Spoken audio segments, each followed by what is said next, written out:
Mesdames, Messieurs, merci d'avoir choisi la RTNK pour vous mettre au parfum de l'actualité. Bienvenue dans cette édition du journal sur les tam-tams numériques.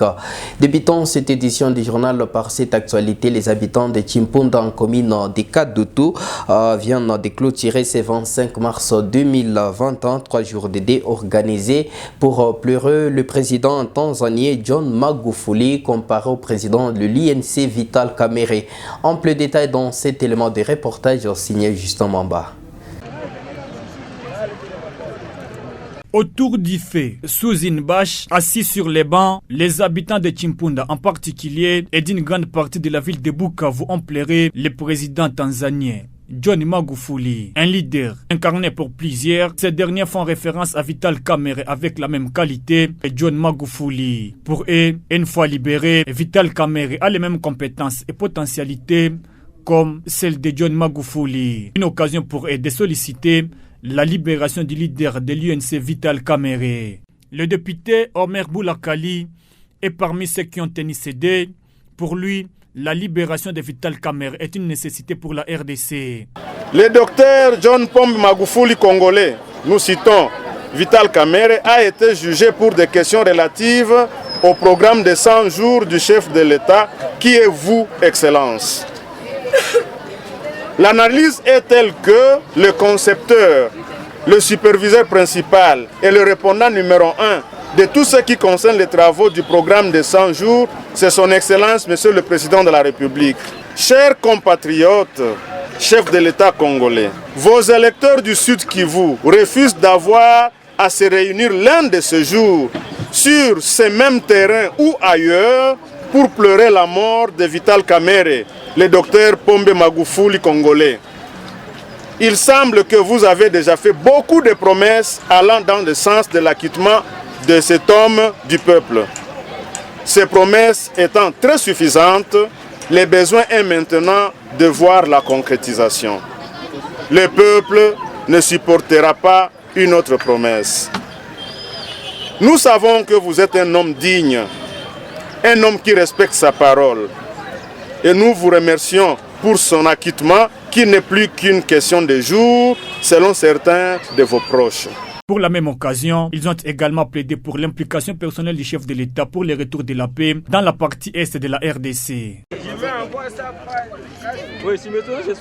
Et l'Union nationale de la presse du Congo, section du Nord et Sud Kivu, vient de lancer les activités jubilaires des 50 ans de l'UNPC. C'est jeudi 25 mars 2021 à Bukavu.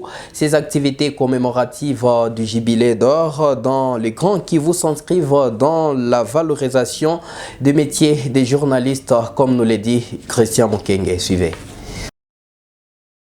Devant différents journalistes venus du Nord et du Sud Kivu, la présidente de l'Union nationale de la presse du Congo, section du Nord Kivu, a rappelé aux chevaliers de la plume le respect de l'éthique et de la déontologie. Elle souligne que plusieurs activités seront menées durant cette année jubilaire pour promouvoir le respect de la liberté d'expression, l'amélioration des conditions professionnelles du journaliste ainsi que l'indépendance du métier au niveau de la société. C'est pourquoi nous voulons, pendant cette période du cinquantenaire, travailler avec les responsables des médias sur l'amélioration des conditions socio-professionnelles des journalistes. L'amélioration des conditions, mais également l'accompagnement des partenaires, notamment les autorités. La presse ne peut pas jouer son rôle si en face, il n'y a pas d'autorités qui comprennent les rôles de la presse, des autorités qui accompagnent la liberté de la presse. La presse doit être libre et nous allons faire ces plaidoyers pendant toute cette période du cinquantenaire auprès des autorités, auprès des différents partenaires pour qu'on laisse les journalistes travailler libres. Rosalie Zawadi, à cette occasion, insiste sur la possession des cartes de presse nationale délivrées par l'UNPC, tout en fustigeant l'envahissement de la presse par les personnes non habilitées. De son côté, Darius Kitoka, président de l'UNPC section section du Sud Kivu a brossé l'historique de la corporation au niveau national et provincial en rappelant les différents présidents qui se sont succédés à la tête de l'UNPC.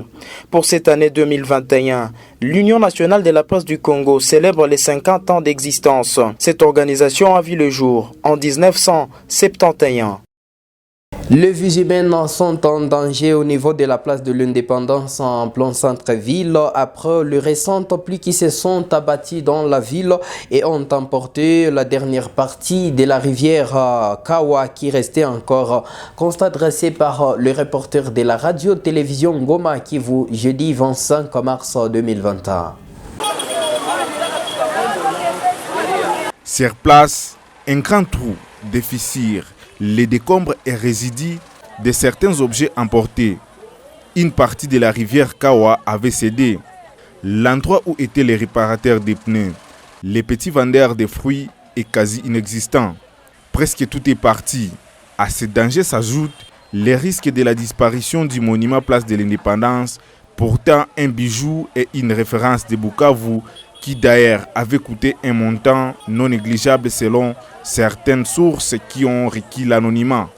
Des dégâts énormes qui exposent également la route nationale numéro 5, la route Carrefour-Place, celle allant à Bagira ou encore la route industrielle. Pour plus d'une personne, le gouvernement doit songer dans les plus brefs délais à la réparation de cet espace.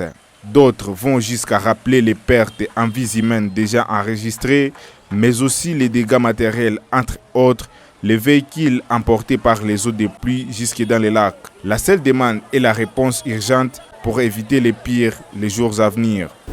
Et l'Office des routes vient de rassurer qu'une bonne étude est déjà faite pour trouver une solution aux érosions causées par les eaux de pluie au niveau des ponts de Sangé, Kawizi et autres dans la plaine de la Rosisie au Sud Kivu. À en croire le directeur de l'Office des routes, l'ingénieur Anissé Kakese, cette étude a été menée en vue de répondre aux desiderata de la population qui désire voir cette route en bon état. Ils l'ont ainsi dit. C'était lors d'un entretien accordé au reporter de la radio-télévision Goma Kivu, jeudi 25 mars 2021. Je vous propose de suivre Anissé Kakese. Donc c'est un problème sérieux. Nous, comme techniciens de la route, nous avons fait notre travail, informer la hiérarchie pour qu'on donne les moyens, qu'on puisse refaire le pont de Sangé, qu'on fasse Kavuguvugu, Runingu, ainsi de suite. Mettre de bus à Sangé avec les débits, ça ne pouvait pas aller. C'est comme ça qu'on a proposé au gouvernement qu'il nous cherche les conteneurs. On a pris les conteneurs. La MONUSCO nous a donné des conteneurs qu'on a essayé de placer sur le passage de Sangé. Mais avant de placer les conteneurs, nous avons fait un passage à Gué. Vous allez demander le passage, c'est quoi? On prépare une route où les gens peuvent passer dans l'eau. Actuellement, nous sommes en négociation, nous allons changer de méthode pour remettre encore les conteneurs en place. Mais côté financement de la route, nous attendons toujours que le gouvernement central donne les moyens pour qu'on puisse reconstruire le pont à Sangé. Nous, on a donné les devis au gouvernement central. Si on donne les moyens, nous allons travailler, nous allons construire un pont sur Sangé. Et le club des femmes mentors plaide pour un fonds d'urgence en faveur des femmes exerçant des petits commerces frontaliers et transfrontaliers. Et en cette période de la pandémie à coronavirus, ils l'ont exprimé dans une activité de plaidoyer organisée par l'USAID ce jeudi 25 mars 2021. Suivez ample détail dans cet élément de reportage. C'est le club de mentorat en leadership des femmes et autres groupes marginalisés dans la ville de Bukavu. Dans ces assises qui ont regroupé les membres du gouvernement provincial, les membres des clubs de femmes mentors et les partenaires Amanikwa Maendeleo, ces dernières paralysées par la fermeture des frontières suite à la pandémie à coronavirus, elles sont plongées dans une crise sans eau au chômage et n'ont pas accès au crédit. Elles sollicitent à l'autorité d'intervenir en faveur de ces femmes victimes des perturbations de la COVID-19 pour leur relèvement. Balagizi Nabintou, femmes mentors. Elles ont été désorganisées et en confinement, elles ont épuisé leur petit capital. Et c'est pour cela que nous sommes venus auprès de l'autorité provinciale et nous sommes très satisfaits, surtout par les lignes de conduite qui nous ont été données. L'étape suivante, nous allons faire un suivi. Nous serons en contact permanent avec les autorités provinciales et nous sommes rassurés que notre plaidoyer va avoir beaucoup de fruits. Le conseiller du ministre des Mines présent à ces assises, qui a reçu la note de plaidoyer, promet de la faire parvenir aux autorités provinciales. Merci pour le travail, merci pour les participants. Nous avons reçu le plaidoyer, ça a été bien expliqué. Et comme j'ai dit avant, le message va arriver aux autorités compétentes. Ces assises ont été organisées dans le cadre de la Journée internationale des droits de la femme, qui est célébrée sous le thème national Leadership féminin d'excellence, société égalitaire et numérique à l'ère de la Covid-19. Et 55 cas de violations des droits des défenseurs des droits de l'homme et journalistes ont été répertoriés par l'organisation Partenariat pour la promotion intègre dans l'intervalle d'une année en province du Sud Kivu. Ces bilans ont été présentés mercredi 24 mars 2021 lors d'un atelier de renforcement des capacités de ces points focaux en monitoring des violations et abus des droits des journalistes pendant la période à coronavirus. Luc Lusombo.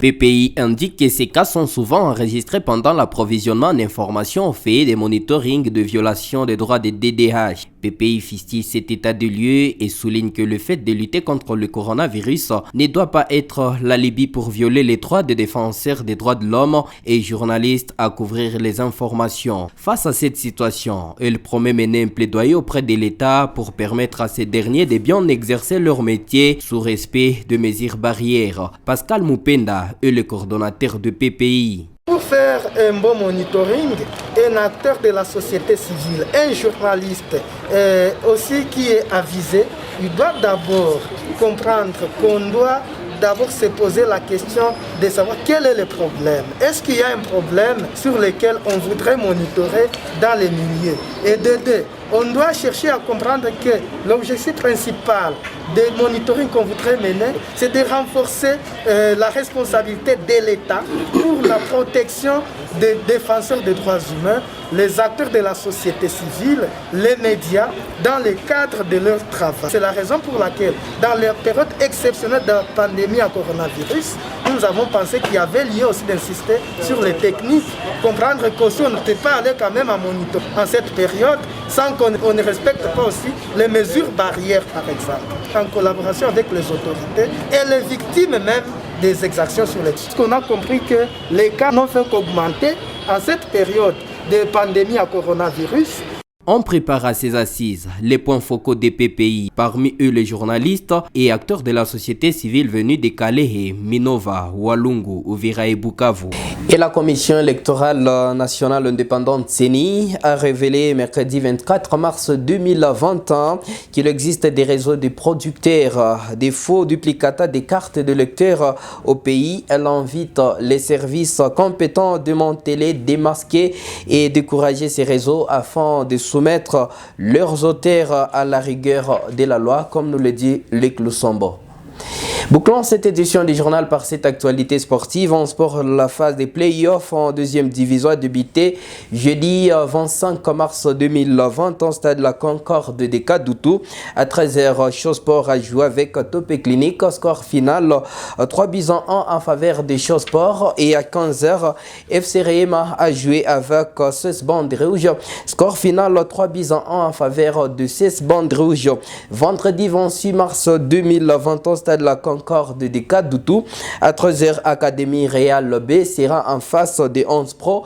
Et à 15h, Jeunesse Sportive de Mungu, Makira Étoile de l'Est, comme nous l'a dit Natacha, signé à cette dépêche. On s'y prend fin cette édition du journal. Merci de l'avoir suivi.